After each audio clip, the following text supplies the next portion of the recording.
I'm going to introduce myself really quick, like super quick, because I want to get into the meat of things. So I'm Troy Lambert.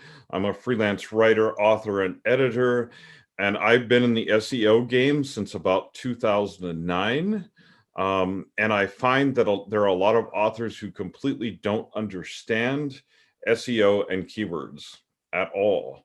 And they don't understand certain things that I'm going to talk about in just a minute. So what I'm going to tell you is, if you don't know who I am, and you haven't met me before, Google me. And you're actually going to see my Google results here as part of the presentation, because we're going to talk about that very thing, like that you want to be people to be able to find you. Okay, so whether you're ready or not, here we go. I'm going to start sharing my screen really quick.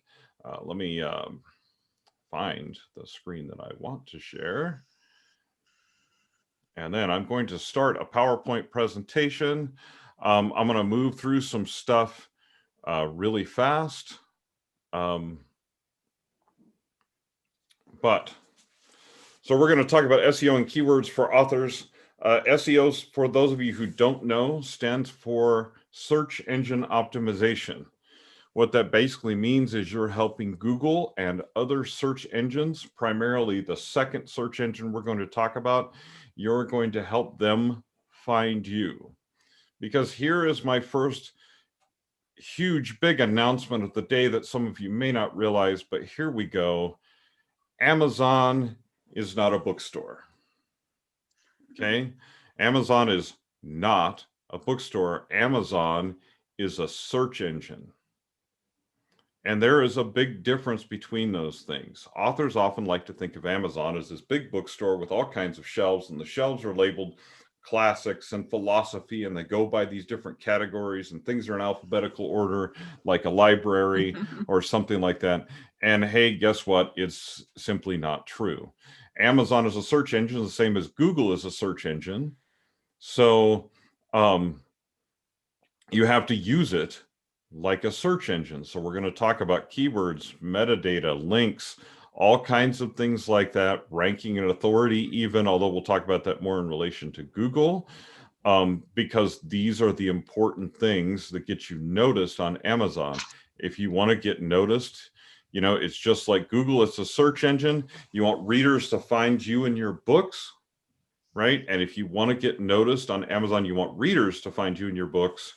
Essentially, we have to do one thing, and that is making sure Amazon and Google know what you're all about. Who are you? What are your books about? And what can people expect when they find you? Okay, so Amazon, Google, both search engines. We're going to talk about Google Books here in a few minutes, and what may be changing when it comes to that, and how Google might become a bigger, more important part of your author strategy, because it's not necessarily for many authors right now, but it could be going forward.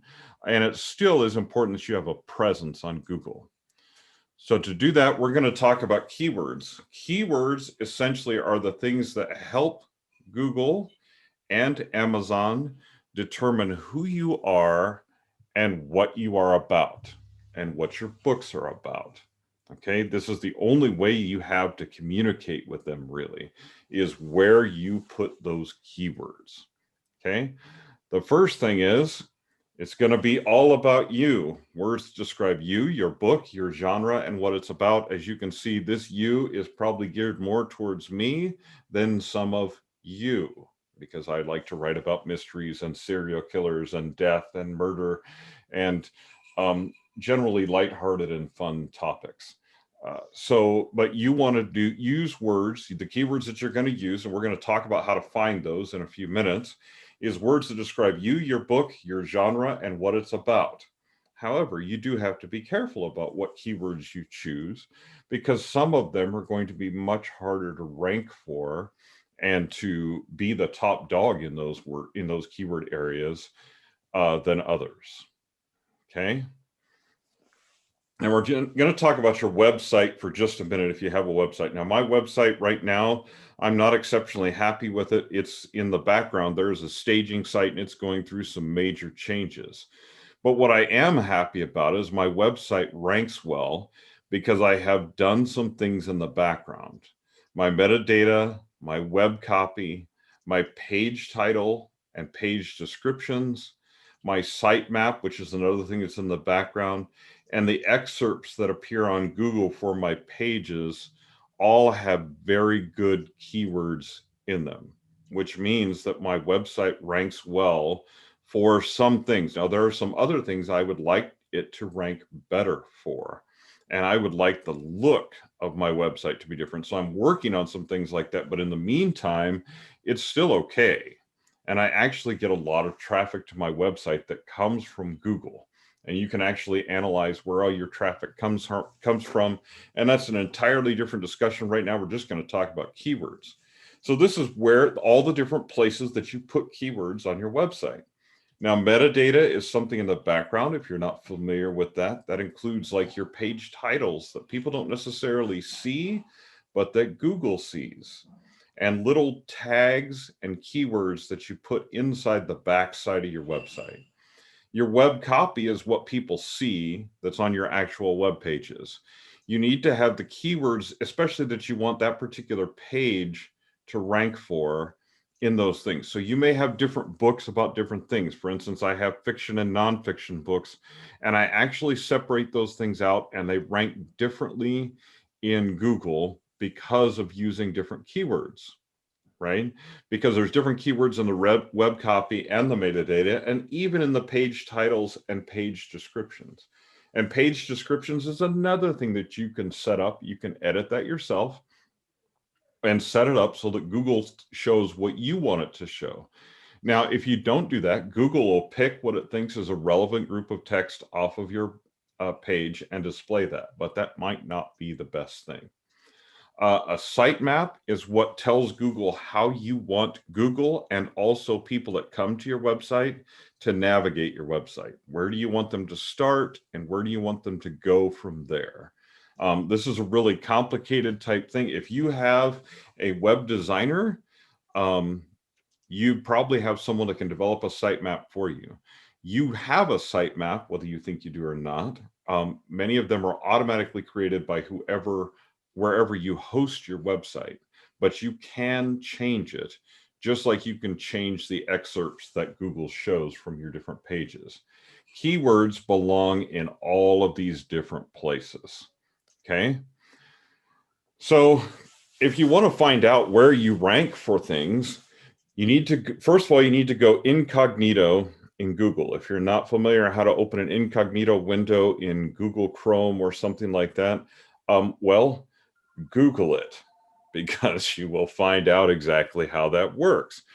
And the reason you need to go incognito is if this is you and your page, Google will recognize you, and this will look different to you than it does to other people. So you're going to go incognito and Google yourself, right? And see what this looks like, because if you do it yourself, things will look differently. So you notice that my website is right up there, LinkedIn, Twitter, and if I had showed the whole page on Google, you would see that the majority of the first page is me. It shows my books over here. It shows my LinkedIn, Twitter, and Facebook, which are my primary social media profiles. I do have others like Instagram, but I am about as unfaithful to them as you possibly can be. And so it's something that I definitely do need to get better at in that particular area. But you can see that Google recognizes the places where I'm present the most and have the largest number of followers. And they have these books. But wait a minute. If you Google this and you're not incognito, you get all kinds of information and you can edit it. Now look up here on where it says suggest and edit. So you can suggest edits to this if this doesn't look accurate to you. If you want your website to be different, if you want the first picture that shows up to be different, and you can also show information about how many people have searched and found your website in the last 7 days, the last 30 days. So you can do a Google Analytics if you have this stuff set up on your website. And you notice it says this is visible only to you. So Google says, oh, this is Troy Googling himself. And so they showed this to me to see ways to improve my ranking, gives me an opportunity to get feedback, and I can actually edit what Google shows when somebody Googles me. You should look at this. A couple of the things you want to rank for is either your own name or the pen names that you use. And the power to edit this and tell Google what you want other people to see is extremely valuable. So definitely Google yourself as yourself and Google yourself incognito so you can see what other people see. And then you can actually make changes to this. Okay. You also would like to ideally rank for your genre and location. Now this one's a little bit tougher because there's some things in the background you need to do to rank for these things besides just putting keywords in your copy. But I also know that when I Google this, mystery author Boise is not in my keywords very much at all. But you can see that Donna Fletcher has done a very good job of putting this mystery writer for historical Christian fiction who lives in Boise, Idaho, and sets most of her work in England.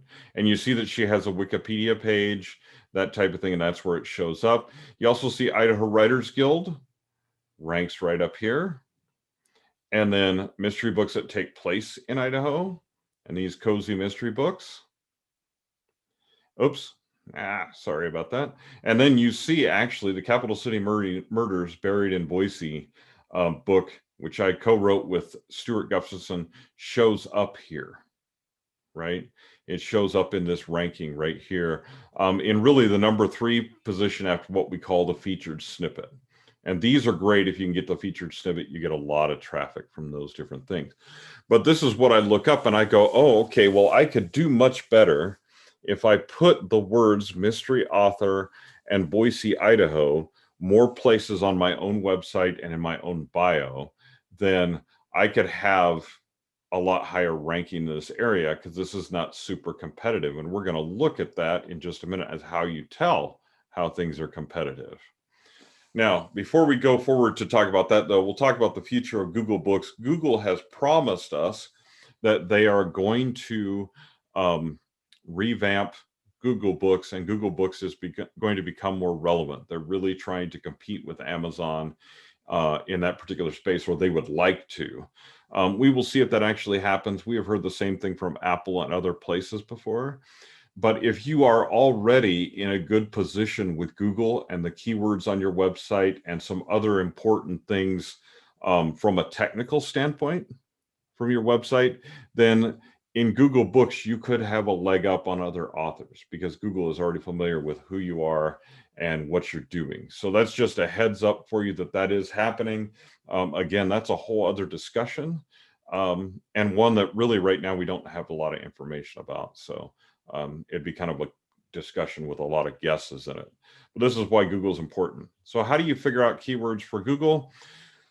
Well, you use tools. Now, this particular one is a free tool that's offered by a company called Moz, which I happen to like. I knew the founder way back when Moz was a tiny little thing, and now it's one of the biggest SEO tools in the world, although the founder has moved on to other things. And he actually has another great tool that's for another discussion that I really wanted to show you guys today, but it doesn't fit into what we're talking about.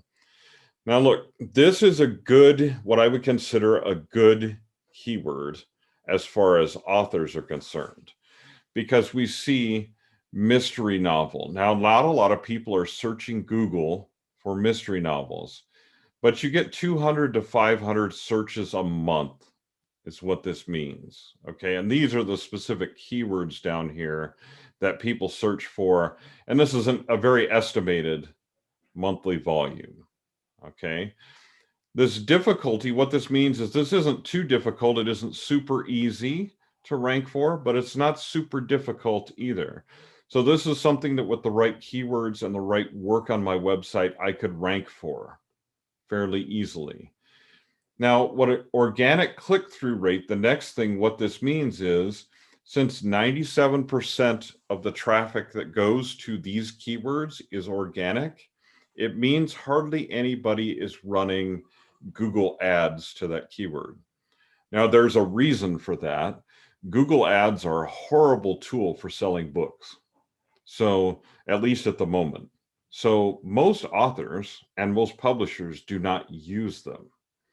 So, this is very common in the space. This 97% organic is very common in this space because it's very rare that someone actually runs an ad for the keyword mystery novels.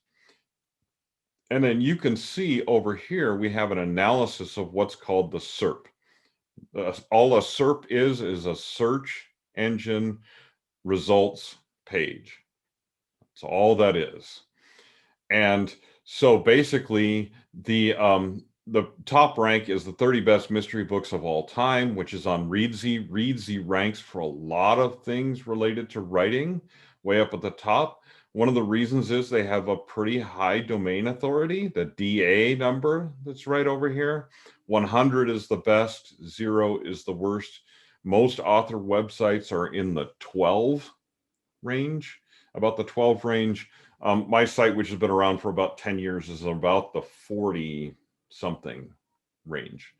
And then this is a priority. It says, well, okay, if you're wanting to rank about mystery novels, where should this keyword be in your priority? Obviously 100 is the highest, 0 is the lowest.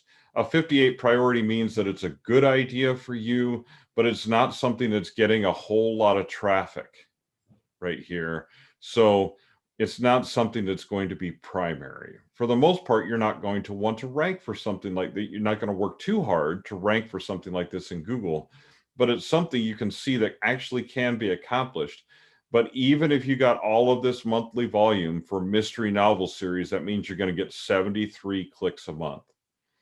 Well, if everyone clicks on that searches for it, clicks on yours. Well, that's not that much. So we don't want to work too hard at that, but we can say, well, mystery novel might be something good to include. Okay, so this is a good keyword. It's not a great one. It's a good one. Okay, now we're going to look at a bad one for nonfiction. And I don't like this one being bad. I would like this one to be better because I have a book that's titled Writing as a Business. So I would love for this to be a better keyword to rank for, but it's not, because there's between 11 and 50 searches a month on all of Google, all around the world for this particular keyword, right? It isn't that difficult to rank for. And 94% of the traffic, again, is organic. And it has a priority of 44, but let's look at what's advertised in this space, though. When we look at the search engine results page, is how to start a freelance writing business, or how to launch a writing business, or 8 writing businesses you can start. So it's not talking about fiction writing as a business necessarily. It's more geared towards freelance writing when people actually search for this. This is the first things that they find. So could you rank for fiction writing as a business instead? And maybe the problem is not enough people are searching for it. So it's not going to get you a lot of traffic, even if you're number 1 in Google. Okay. So what we're looking for is we're looking for something that is a moderate volume, that is a moderate priority, but that's not terribly difficult to rank for. Okay, so we want to look at this difficulty score first and then see, okay, well, even if I do master this, how much am I actually going to get from this keyword? So everywhere that we look for keywords, we're going to look at things that people are searching for, but that aren't so common that, for instance, if we just search for mystery, we would get a ton of different results, and it would be very hard to rank for mystery because we're competing against mystery television, true crime mystery, mystery fiction, and some of the biggest names in publishing. So it's going to be really difficult to rank for something like that. Okay. So I know this is a little fast and a little confusing. Can you use this tool without a website before you build one to check effective keywords? Yes, you can. And it's spelled M-O-Z. I'll put a link to it. But yeah, it's spelled M-O-Z. But yes, you can use this tool to research keywords without a website by just typing in keywords to determine what keywords you should. So the way this tool works is this is Keyword Explorer, which is a specific tool that Moz has. And you can search any keyword you want. And you can do 10 queries a month for free. Now I have a paid account. I did this in the free account, but I have a paid account, so I can search as many as I would like. But I do SEO as part of my freelance business. As an author, it is unlikely that you would need a paid account to do keyword research unless you just want to pay for it for a month or so you can do tons and tons of keyword searches. But you notice that even because we get these keyword suggestions, for every keyword that we search, we get more keywords down here. Now, the ones that say data not available, you don't even want to bother with those. What that means is nobody searched for that for a really long time. Nobody searches for it even on a monthly basis. So Google says, it's just not important to us. We're not going to pay attention to it. Okay, but yeah, you can use this to search keywords before you have a website to decide which keywords you should put on your website. And you really should do that if you haven't started yet. If you do have a website, then you can change those keywords at any time. And there's all kinds of things you can do that. It's called keyword optimization. You can do it yourself or you can hire somebody to do it for you. People that do it for you are not cheap, but they do a pretty amazing job. So, and that's their primary focus. Okay. But let's say you don't want to use a tool and you want to find keywords manually. Okay. So we see that's interesting, man. And the reason I said that is when I type in mystery AU, I see mystery authors female, mystery authors male. And then what's next down here? Mystery audiobooks. So I'm thinking, well, the 1, 2, 3, 4th most popular thing that people are searching for when it comes to mystery AU, didn't even finish out authors, is audiobooks. So I'm like, that's interesting. That may mean that if I have audiobooks and I emphasize the keywords mystery audiobooks on my pages and in my website that leads to those audiobooks, then I may actually be able to rank for this. This might not be that difficult. So if I was doing this actually for myself, what I would do is I would go back into Moz and other tools and look at the keywords mystery audiobooks and see, okay, how much search volume is number 4 under here, right? And how much of a difference does that make? And like mystery authors male, I probably wouldn't go for that, but you could look at that and see, okay, how much search is there actually for these things and decide if that's something you want to focus on for keywords on your website, right? This is really complicated because literally for most websites, you will come up with from dozens to hundreds of keywords you could potentially rank for. But you can't put all of those keywords on your website because it'll look absolutely horrible. And anybody that arrives on your website won't even be able to read it. So you have to make a decision about what's important to you, okay, and what you really want to rank for. And that's why we look at these different keywords as far as what has the most value to me. What are people searching for that's going to lead them to buy my books or join my email list or something that has value to me, okay, that you can include on your website. So this is a manual way to look at it. You basically start typing things into Google and see the things that come up when you start typing that. And then you say, oh, okay, well, maybe that's something that's interesting. But most of the time, to know what kind of volume you're actually going to see, you're going to have to use a tool of some sort. Now, there are all kinds of tools that you can use. Moz, M-O-Z, is just one of them. There's other ones called SEMrush. There are some competitors to those two. Those are the 2 primary ones that I use, but there are competitors to those now that will help you do keyword research and determine what keywords are actually getting traffic on Google that you can use. Okay. So you can do this with paid tools, free tools, or you can do it manually. You can do it however you want. Okay. Now, we're going to move on to the next search engine, which is Amazon. I'm also going to talk to you about 2 different ways to use to search for Amazon keywords. One of them is free. One of them you have to pay for tools that cost money. And I'm going to emphasize one tool, but there are others. I'm just going to emphasize the tool that I happen to use, but I will mention that there are other ones that you can search for. Okay. The one thing you want to make sure of when you're searching in Amazon and you're doing this manually is you'll notice that this drop down menu right here in my Amazon thing, I chose Kindle Store. Why did I do that? Well, because if I'm going to search something like travel mystery, if I search general, which is everything on Amazon, I'm going to find movies and books and games and all kinds of things that aren't necessarily relevant to what I'm going to find with travel mystery. Now, notice on the left-hand side of your screen that the first two results have this tag right here that says sponsored. Well, what does that mean? It means that somebody is running an ad to this category and their bid was enough that they appeared in this. And that's a whole other discussion about Amazon ads. But when you're doing your search on Amazon, you need to ignore the sponsored posts, at least for now. The reason is somebody paid for that spot. That isn't organically what Amazon is seeing first. So you don't care about that, really, because it doesn't matter to you. Okay. So we want to move forward from there past those sponsored ones. Now, in this particular example, we're using travel mystery. I could have used any keywords, and I'm going to show you a couple of other ones here in a few minutes.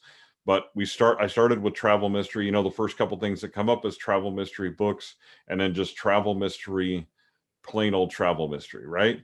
But we click on that, and this is the first non-sponsored result that comes up. Now, what do we notice about this right away?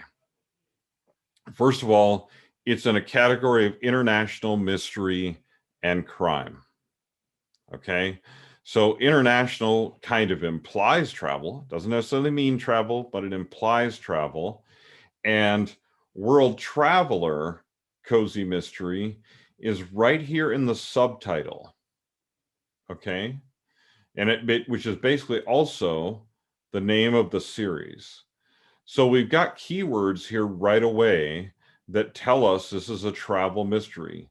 World Traveler Cozy Mystery. World Traveler Cozy Mystery. Keywords. Mysteries are all over the categories over here. So the categories you choose, even, you want to include your keywords in those categories if that's possible. Notice another thing about this book that we're going to see right away. When you click on a category or a book that you see in the search results that you find in Amazon, one of the things you're going to want to look at is the ranking. So how is it ranking? Is this book a book that's actually selling, and is it well reviewed? Because you'll find certain categories in Amazon that you're like, wow, that's a niche category and that looks cool. I could put my books in that. And when you look at those, even the top book in that category has a really, really high bestseller rank. It's in the 100,000 somewhere, and it maybe has 5 or 6 reviews. Well, that means that category isn't actually getting a lot of traffic and a lot of search on Amazon. So it's really important that you pay attention to those things. And categories is an entirely different discussion all on its own. Other than in this particular instance, we want to look at where keywords are in categories. Okay, that makes sense to everybody. So then we're going to pop right on here and we're going to go, okay, what are the keywords in the subtitle? There are probably keywords in the background. So in her metadata, in the keywords that Carolyn Dean has put in when she uploaded this particular book to Amazon, there's those keywords of travel are likely in the background, of travel mystery are likely in the background as well inside of her metadata. And they may also be boosted by ads. Notice also that our first, and I'm not going to go too far down this road, but notice that our first non-sponsored book that ranks is in Kindle Unlimited. And there's a whole other discussion about what wide versus, exclusive and all that kind of things. But On Amazon specifically, typically Kindle Unlimited will get you more visibility for those keywords. But so we see these different keywords here. We do see mysteries in her copy text, mysterious in her copy text, things like that. So we're seeing things. This isn't what I would call an ideal book blurb, but it's not a horrible one either. And it does have some of her keywords in here. She could probably do even better with keywords in this particular blurb. But we'll for now, we'll just say, hey, that's actually pretty good. She did pretty well. And she's in that category, in that search of travel mystery, she's number 1. So no complaints, really. Okay. Now, let's switch to Amazon using paid tools. I'm going to talk to you about Publisher Rocket because I use Publisher Rocket and I happen to like Publisher Rocket, and because it has a number of tools, especially if you're going to run Amazon ads. So you'll notice that you're going to see 2 different kind of keywords here. We're only going to talk about one of them extensively today, and that's the keyword search. The reason is there are different rules for certain keywords you can have on Amazon as far as in your metadata in the background, and what you can use for Amazon ads. Okay. And the other thing that this allows you to do is it allows you to analyze your competition, which we're actually going to look at here in a couple of minutes. And it allows you to go into categories as well. Again, categories is an entirely different discussion. We're not going to tackle it super in depth today, other than to say if you can choose a category that has your keyword in it, fantastic, you're doing well. If you can't, there are other answers for you. But because there are so many categories on Amazon, in fact, if you want to really dive into category analysis, you really want to look at Klytics, because it's even more robust than what you'll get with Publisher Rocket. But Publisher Rocket for keyword search, I like it better than I do Klytics. So that's the 2 different tools, 2 different purposes. Not to dive too deeply into that type of thing, but just to tell you that there are different rules for this keyword search versus this keyword search. And so there's very different results that you're going to get. So we're not going to talk about this one in depth today, because that's a class on Amazon ads, which is again an entirely different hour-long class all by itself.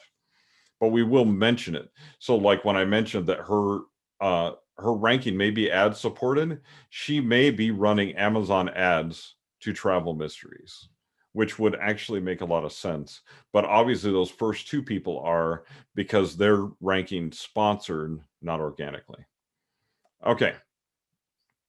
So first thing we're going to look at is if you search travel mystery on Publisher Rocket, these are the first few things that are going to come up.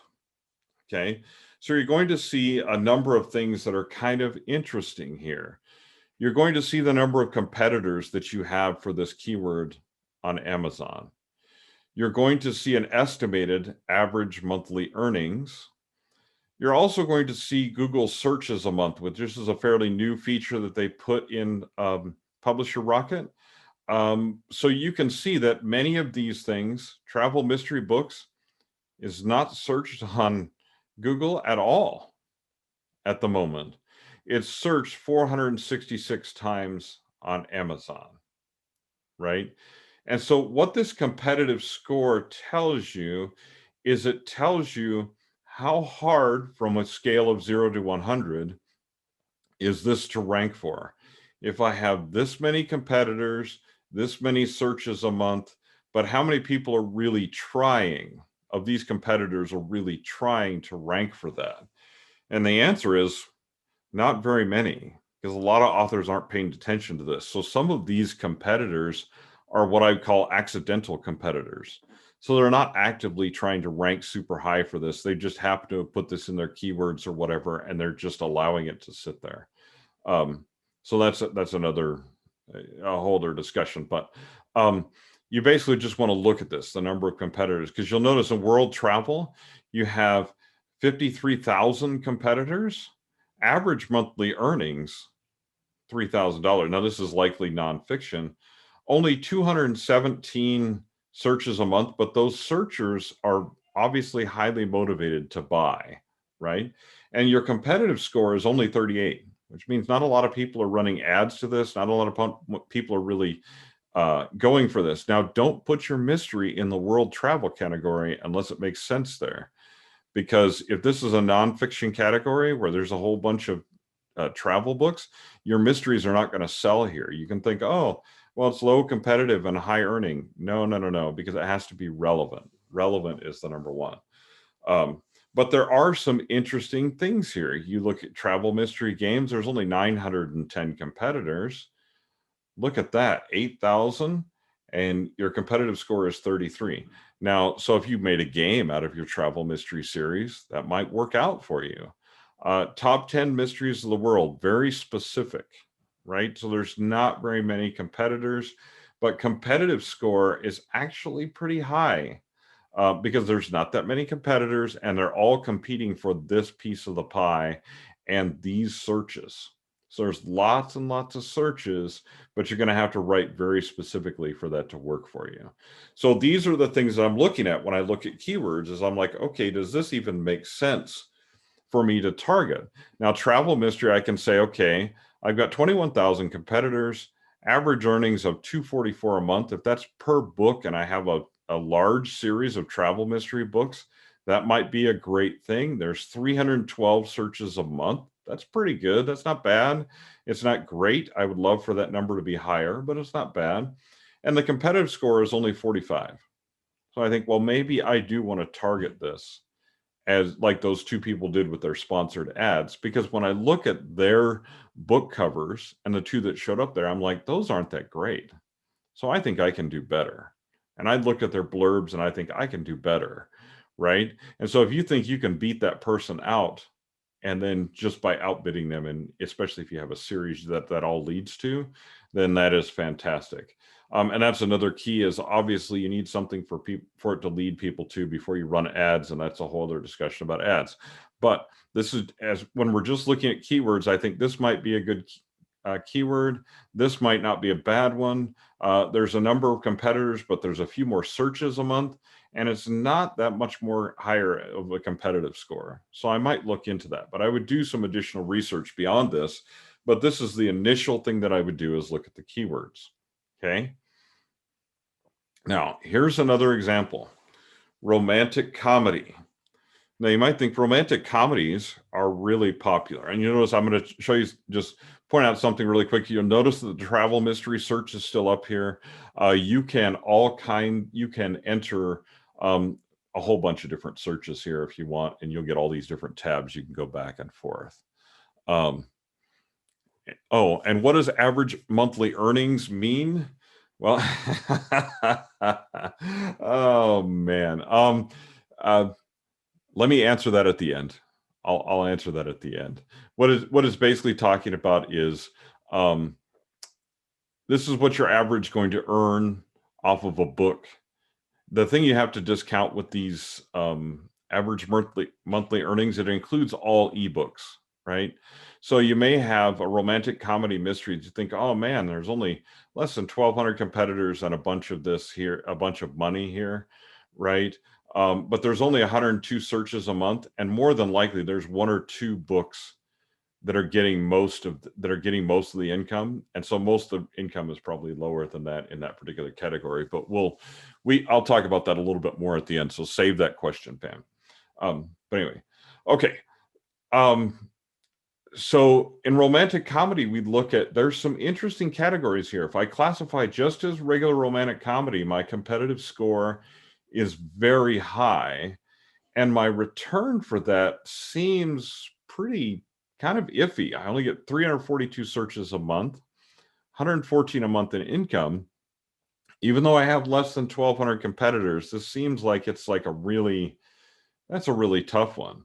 Romantic comedy Kindle is another one that there's like 2,800 searches a month, and there's good earnings, but this difficulty score concerns me. That makes me think that it's going to be hard for me to rank in that keyword, and that if I run ads to that category, it's probably going to be expensive. But when I come down here to romantic comedy mystery, I think, wow, that's really interesting. There's only 100 searches a month. but the competitor score is really low, which means that there's probably, like I was saying, there's probably a few books in this category that are earning most of the money, most of the revenue from this. And so if I can do better than these, it means my ads probably aren't going to be that expensive here. And is this only in relation to Amazon ads? No. What your competitive score is also related in what you should put in your copy. So that's your answer, Angela. This is what you should put in your copy on your blurbs, and as far as your category, choosing your categories and things like that. This isn't only in relation to Amazon ads. The competitive score tells me information about Amazon ads, but there's an entirely separate keyword search that you do for Amazon ads. So all this is telling me is this is a keyword that I should put in my copy and in my metadata in the back of Amazon. When you upload books to Kindle, you have basically seven keyword strings that you can put in. And what you really want to do is avoid repetition in those if you can, and you can put a whole string of words in there. So you could put romantic comedy, mystery novels, and hit both of these in one of those strings. You can actually hit more than that, but we won't. We won't go too deep in actually like what keywords, how you should arrange those keyword strings, other than to say these are words you should include in that back metadata and in your book description if you can, and in your subtitle or series title if you can. Now, subtitles, you have to be careful. Amazon only allows you to put as a subtitle something that's on the cover of the book. Series names are different, but you also want to be careful with those because readers see those. So if it looks like you're just stuffing a bunch of keywords in there, it's not very readable. It doesn't look very good. Okay. So, but no, this is not only related to Amazon ads. This competitive score just tells me something about Amazon ads. Okay. Does that make sense to everybody? But this is another example of where romantic comedy, mystery, romantic comedy novels, these might be areas where I could compete reasonably. And romantic comedy paperback, if I have a paperback of mine, I might do very well in this area too, along with romantic comedy series. Now, the problem, what concerns me is the low volume of searches a month. But I'm thinking, well, if I did this well enough, along with some other keywords, I could probably do pretty well in that area. So these keywords are something that could be potentially valuable to me. Okay. So that's just another example. Now, when I dig deeper, I go, okay, so I clicked on that green competition button we saw in the page before, and I see a bunch of information here. First of all, the competition, the first few that show up are audiobooks, right? So I'm going to skip those, actually, because even though those are interesting to look at if I do have an audiobook, that isn't what I'm looking for keywords at the moment. I'm looking for what's ranking first here, or what Amazon is listing first and what they're listing in these here. So I can look at the categories. I can look at the age. How old is this book? What's the Amazon sales rank, essentially? Number of pages, what the price is.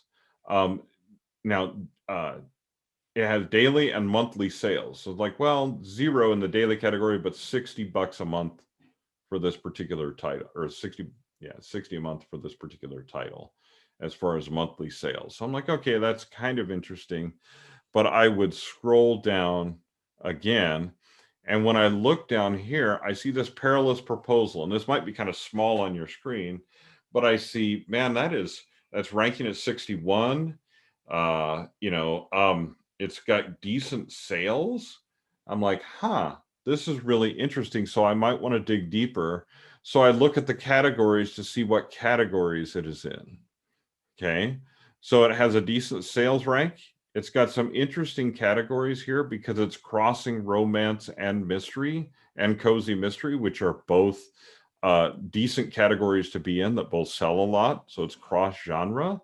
So I'm like, okay, this person has done some interesting things here. And I see keywords right away.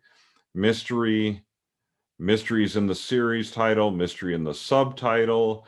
I'm like, this person is doing a really interesting job here. So how I got to this, I'll go back to you really quick. When it says, see the categories right here underneath where it says ebook, and it says see the categories. If you click on see the categories, what will come up is this little page right here. So this is just a listing further down, and I clicked on see the categories in Publisher Rocket, and these categories appear. And it tells me a lot of interesting information here.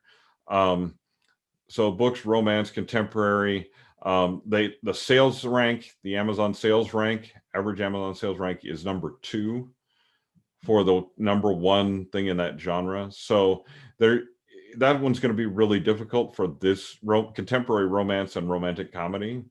Those are going to be pretty challenging, you can tell, but this one, not quite as challenging. So anyway, there's just some interesting, this one you need about 381 sales to get to number 1.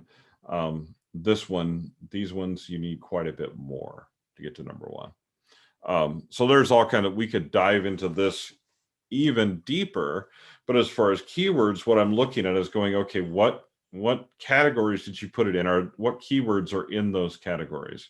Romance, cozy, mystery are all in there. So I'm like, okay, she's cross-genring this basically romantic comedy with cozy mystery. So she's got some categories that are really good here and really solid, and she's hit that romantic comedy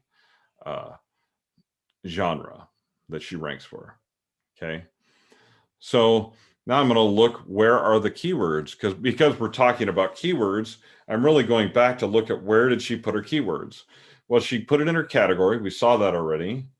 It's basically in her subtitle, a Sanibel Island mystery. Then she's got it in the series name, Mysteries. Now, she's got it in her blurb too. If you look down and see the blurb, you see romantic comedy, cozy mysteries. Both these keywords are in her description, and they're in the description more than one time. But as you read that description, it reads well because she put those words in there naturally. Okay, this is what another thing is, you have to put your words in there organically, your keywords in there organically. Nobody wants to read a keyword stuffed blurb that just says this mystery, this book, this mystery book, this romantic comedy book. If you do that all the time, it's going to, first of all, it's going to sound horrible when someone actually reads it. Second of all, search engines know what keyword stuffing is, and they don't reward you for that. So what keyword stuffing is, when you put keywords in there just way too much, and so it doesn't read naturally. It just reads like you stuffed a bunch of keywords together in there. Now, I'm certain, because of how well these other things have been done, is that she's got these keywords in her metadata, and more than likely, she's also supported these keywords by ads, by running ads. And we'll talk about that in a minute, but basically what I mean by supported by ads is, if you want Amazon to really know what your book is about, even if you're not running big dollar ads to basically get a lot of sales on Amazon, which is a tricky proposition, you can support your keywords by running ads in those keywords and categories. And it basically tells Amazon, it emphasizes to Amazon, this really is what this book is about, honest, because there's some that, anyway, or you can get miscategorized, or there's all kinds of things that can happen. And running ads is one way to fix that. And that's what I mean by supported by ads, is she's not necessarily running a whole bunch of ads to sell books, although she might be. She's got 32 reviews. That's pretty good. Obviously not it having more is wonderful, but 32 ads is not, or 32 reviews is not bad. But guess what? This particular person got a bonus, because guess what? There's keywords in a couple of her reviews, and this is just one that I pulled up. That happens to be, this person has reviewed the book for them and said mystery and love right in the front of their review. So again, it tells Amazon, not only is this author saying this book is about mystery and romance, but so are reviewers. So if you can get keywords in your reviews, which a lot of times that's That's just a stroke of luck, but that's it's a good thing. Okay. Other question: if you put keywords in your text of the book, does that make a difference?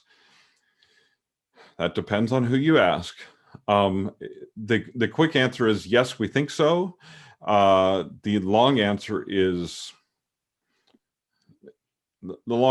longer. There's a way to. Troy, if you search my real name, Catherine Cobb, on Amazon, you will get every single book published by me because I'm listed on the copyright page.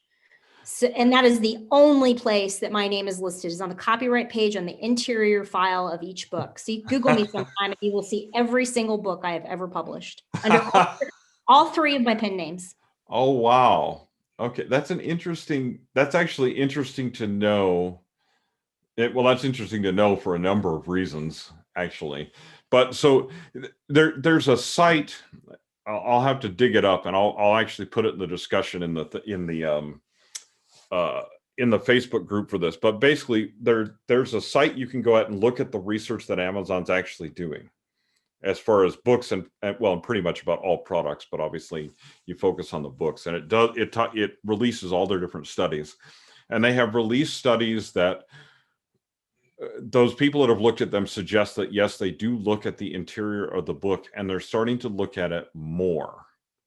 Okay, so when they do book recommendations, there was a startup in Boise actually a number of years ago called Booklamp, and what Booklamp did was it basically looked at the inside of books, and it looked at the words and even the way they were arranged and things like that, and then it would say this book is like, and it would compare your book to a famous author or whatever, right? Well, Apple swooped in and bought Booklamp. iBooks essentially bought Booklamp and snatched up the tool and all the coding and all that kind of stuff and took it into the Apple infrastructure. And so far, they haven't publicly done anything with it. However, because this technology exists and we know it exists, and Amazon has indicated that they're testing those things, it is likely, and obviously from Kate's response, it is likely that they are looking at the interior of books at your keywords as well. A lot of people say to put them in your chapter titles, especially because they look at the table of contents and at least the look inside part of your book. And so do readers. I mean, to be quite honest with you, they look at the look inside part of your book as well. So I would say that yes, putting keywords inside your book does make sense. I would also say, please, especially with fiction, don't overdo it. You can do it in the front of your book, which is usually where you want to put a reader magnet in the front and back of your book. And that, again, that's a whole other discussion. But that is a good place to put your keywords and information about your series, and you can work in keywords really well there. So now not all of your books come up. There's a Chinese translation. Sweet. That is fantastic. Anyway, so on that note, I mean, there's all kinds of speculation about exactly what they're doing. I think especially with nonfiction books, Amazon is doing the look inside, and they're looking at the keywords that are inside the book as well. But that isn't something that Amazon has said publicly. Let's put it that way. So we can assume that that's probably happening, but it's not something Amazon has told us publicly. Yes, we are doing this. We do know that Apple has the technology to do it. They bought it. They haven't said publicly they're doing anything with it, but we would suspect that they are. And I think that's a good, solid suspicion, if that answers that. But keywords and reviews are actually very convenient if you can do that. You can also do things in your book description, like an interview with an author. I don't recommend that you do this with every book, but and you can put your keywords in basically your interview with yourself that you put underneath the description. That many times readers won't even read down that far because they have to scroll, but it does send signals to Amazon, to the search engine Amazon, and reinforces what your book is about. So when a book's ranking comes up as number one does that come from your metadata? No. No, it doesn't come from your metadata. Cowboys who knit socks or something like that, or, it's a very niche category. So probably the number of sales to get to number one in that category is like 10.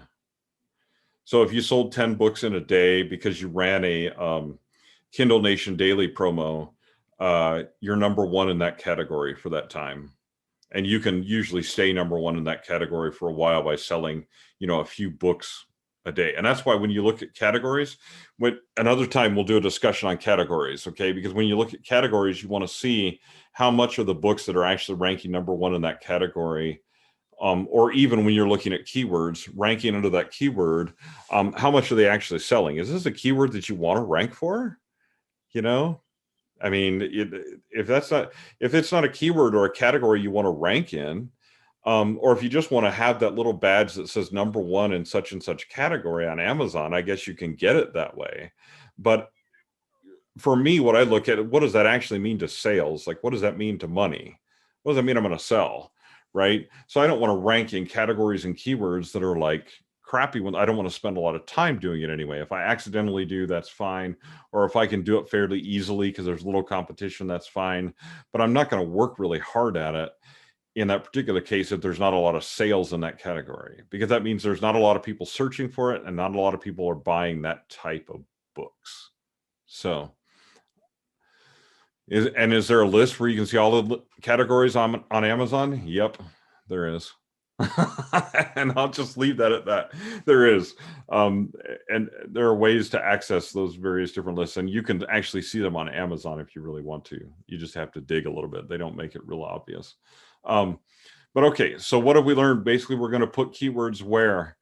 In metadata, in blurbs, in categories, and in reviews. And we're going to support those keywords with ads from time to time, right? That's what we basically learned from these examples. This is where keywords are going, right? So now I'm going to stop sharing my screen and I'm going to answer questions because I'm sure that there's a lot of them. Hi everyone. So this video was originally recorded for the Idaho Writers Guild and I just descended into questions right after this. So I wanted to give you the opportunity to ask me any questions that you have down in the comments below, or feel free to contact me through my website. I'll put the link down below you there, troylambertwrites.com. You can just use the contact form, or you're welcome to email me or message me on social media with any questions you might have. And if you like what you're seeing here, be sure to subscribe and hit notifications. I'll be adding a bunch of videos of places that I've spoken and shared information over the next little while, and some new presentations that I have coming up that I'll be recording as well. So hit that subscribe button, hit the notifications button, and ask me any questions you may have in the chat below, and we'll see you next time. Thanks for joining us.